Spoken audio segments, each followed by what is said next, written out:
Hey guys, what up? Welcome to the World of Cool. And I would like to take 18 seconds to tell you about the worldofcool.blog. It is my solitary retreat. It is where I pen down whatever is going through my mind when I think of tech, when I think of filmmaking, when I think of cool cars, and when I'm looking at clouds and rains, animals, trees, and old photos that kind of define what I've become today. It's not exhaustive yet, of course. I'm building it every day, post by post, but every one of you is welcome. In hashtag the world of cool features, I'm gonna show you the only app I use to shoot videos on my Android phone. You saw the video thumbnail, right? So, nope, it's not Filmic Pro.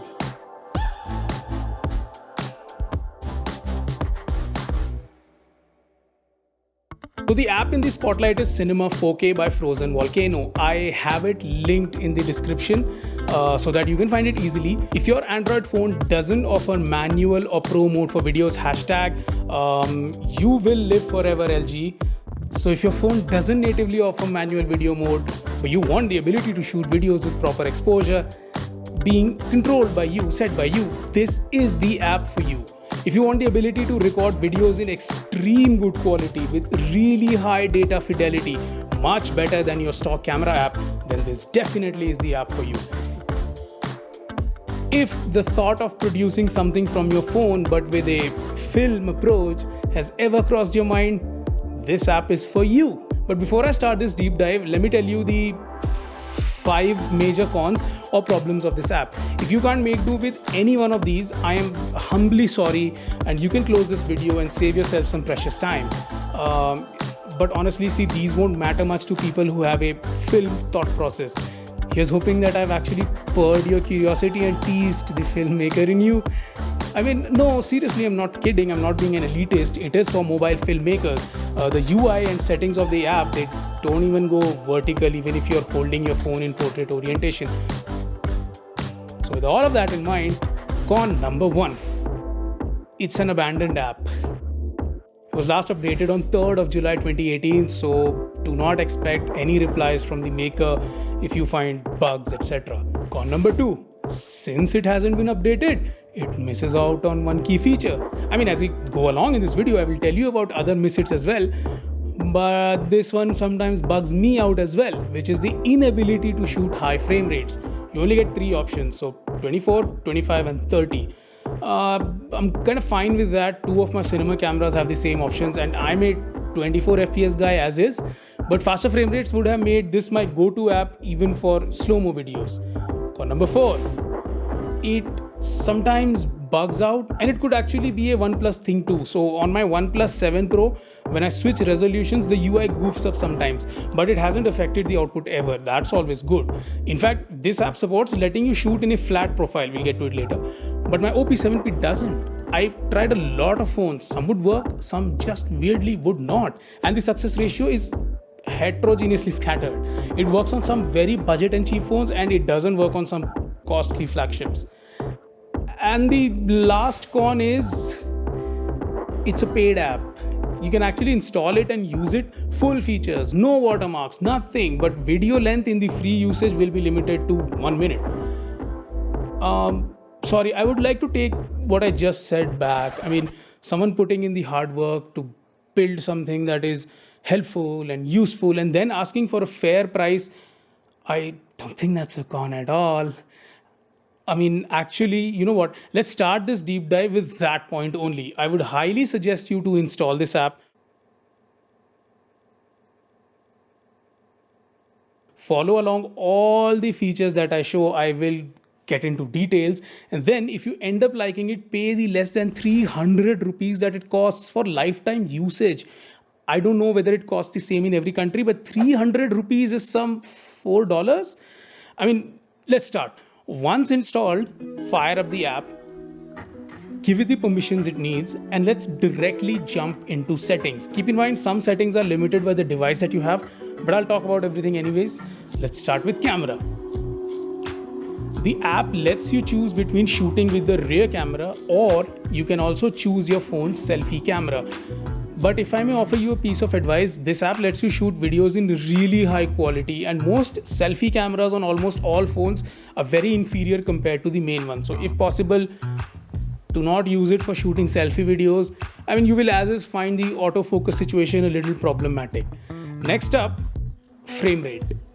Now that's completely your call. Like I told you, you can only choose between 24, 25 and 30.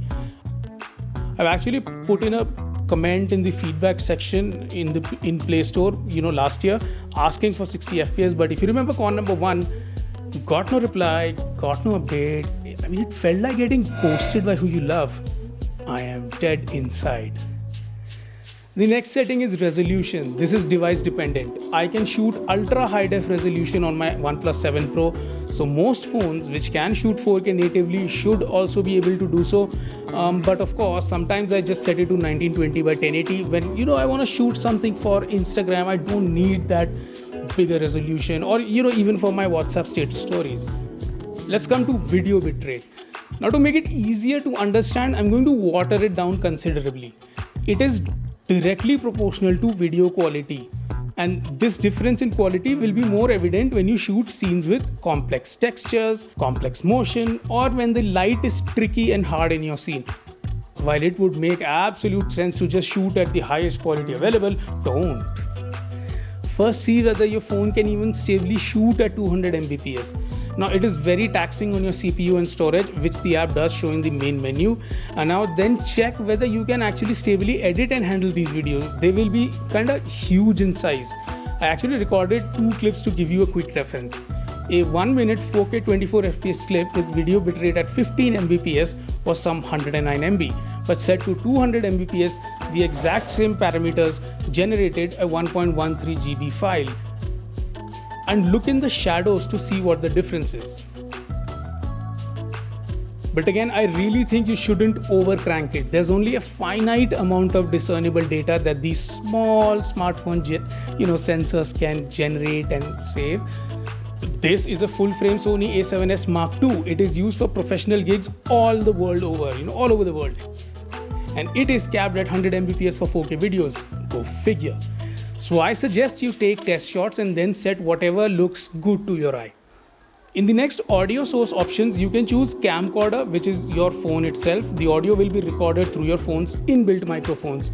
Or you can choose mic, which is for plugged in microphones, and it works fine. I mean, when I plug in my first gen Type-C wired bullets, they work fine as well. Yeah, I know, I'm kind of breaking my own selfie rule, but this is to show that the mic really works. Audio bitrate is very similar to video bitrate. It affects the quality of audio. So higher bitrate, better quality. If your phone is going to be the source of your recorded final audio, then keep it at 1 Mbps or at least 320 kbps. But if you're not going to use this audio in the final mix, then you can probably save some file space and probably some processor pressure by setting it to 128 kbps. That's what I do. I mean, my phone is only recording, reference, scratch audio for me. It never goes in the final mix. Stabilization is again device dependent. So if your phone has optical image stabilization, you will see it here, in the options, and you can choose it, enable it. Otherwise, you will have software stabilization. Sometimes software stabilization feels very jello-y, so keep your movements planned and as steady as possible. When I use gimbals or good quality fluid heads on tripods, I actually turn it off completely.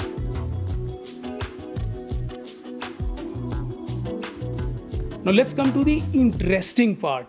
This is why I paid for this app. This is why I use this and not Cinema FE5. This app lets you expand the dynamic range of your capture by letting you film in a flat log profile. If you want the ability to shoot a flat, manually exposed video and then be creative with colors in post-production on a computer, this is the app for you. Sadly, I will have to switch phones to show this to you because for some strange reason, nothing happens when I switch this mode on my OnePlus 7 Pro. But it works fine on this Oppo Reno 2Z that I just borrowed. So this is why I asked you to check your particular phone before buying the app. And by the way, the log curves effect is customizable. So you can adjust the log profile as well. You can adjust it to affect highlights or the shadows, or in fact, set it to both. While it kind of makes more sense to choose this setting based on how your scene is lit, but dark plus light is a very safe bet. You can let this be, on for all your usage, entire usage.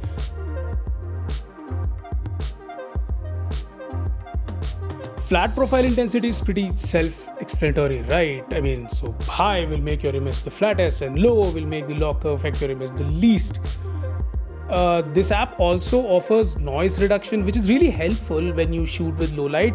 But you kind of have to keep in mind that it's not magic. I mean, if you trust me, lighting is more important than the equipment you use for filming. Plus, noise reduction adds softness to the image as is. So you kind of have to keep both these things in mind before you just blindly depend on this setting of noise reduction. Exposure control settings offer you two options: full manual and adjust and lock. Adjust and lock is so lame, I don't even want to explain it. The primary reason to get this app is its ability to let you shoot with manual exposure control, right? So that is a setting you should always keep, period. Auto lock rec is for options that will get locked when you start shooting, when you tap shoot. Let me explain. Maybe you did decide to shoot in auto mode. So you wanted to take a shot of a bright white computer screen and then pan or tilt to some dim yellow lights in the background. Now, if you put the auto lock rec to none and take this shot, when you pan, you will notice the exposure changing and the colors of your video will change as well. Now, you can stop this shift from happening if you want it not to happen by locking either both or actually one of them each as well. So now you can meter your exposure before recording and then it won't change once you start recording, even if the lighting in the scene changes. Display brightness is the brightness of your screen while you're using this app. So if you leave it to system, then your device's setting shall be the master control. But I always set it to full because then I'm kind of getting to see what I'm exposing properly and I'm not left at the mercy of my phone's ambient sensor. So I would suggest that's what you should do as well. Now there are two types of grids available to help you, frame your shot. There is a rule of thirds. And then there is center cross, which splits the frame into 4 equal squares. Or there's actually combined, which is honestly what I use. It's just a preference, so just personal preference. You can have yours. Aspect marks are overlays that you can use to get framing ideas in case you plan to not use the regular 16:9 aspect ratio and use a stylistic wider frame. But remember, the blanking is supposed to be done by you when you edit the videos. The app will shoot the entire frame, what you're seeing, according to the resolution selected. The app, it won't crop the video or, place letterboxing black bars. It's just a framing guide for you to place subjects and, plan your motion. Level uses your phone's gyroscope to tell you whether your horizon is level or not.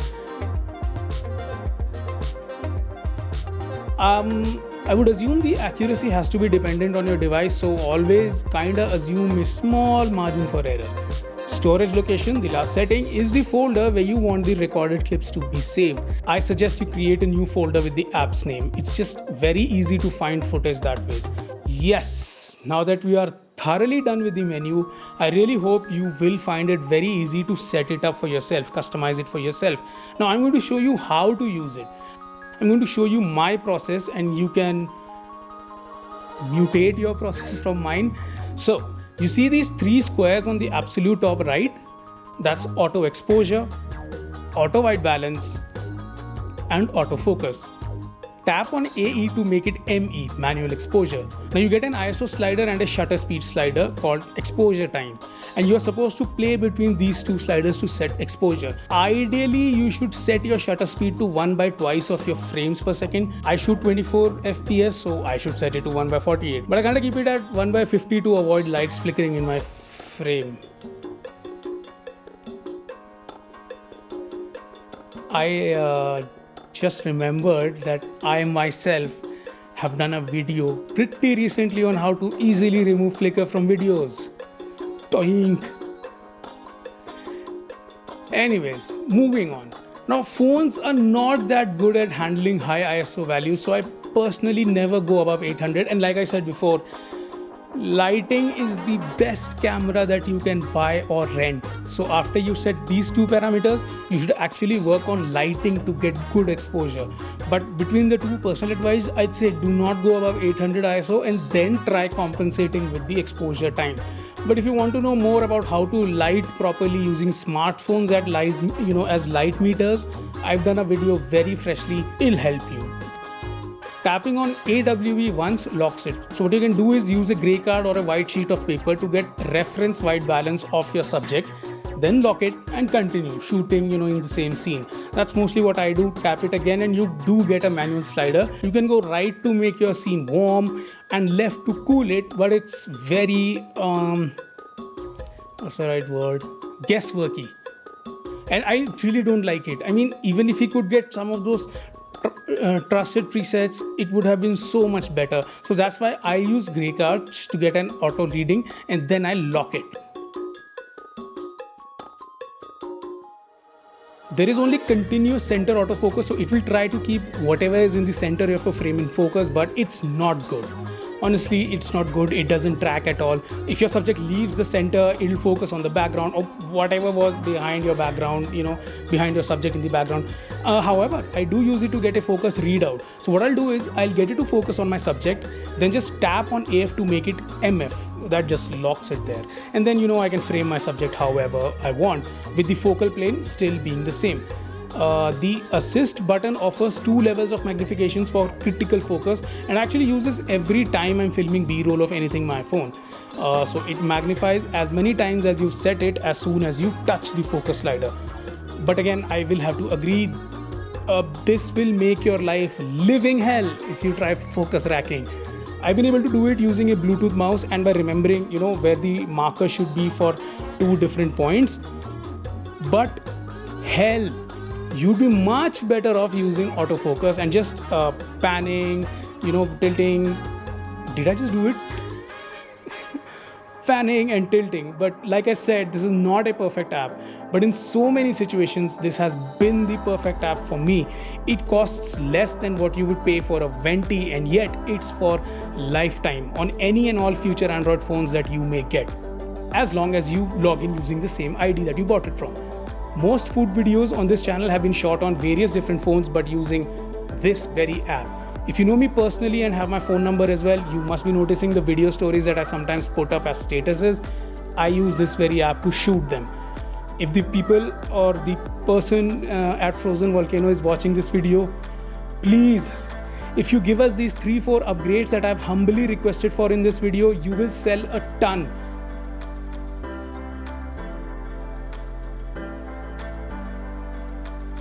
Higher frame rates,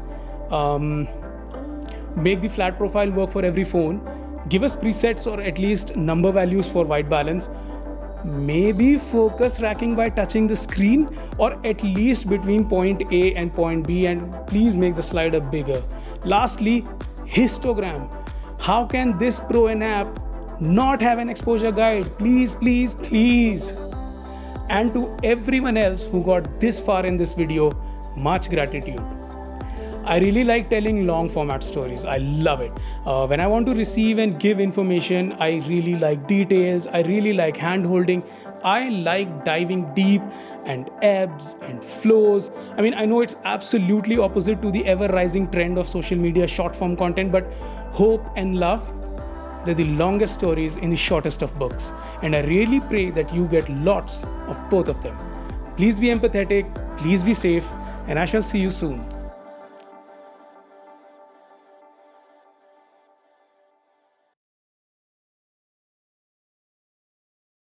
Hey, there's a similar app that I use for iPhone.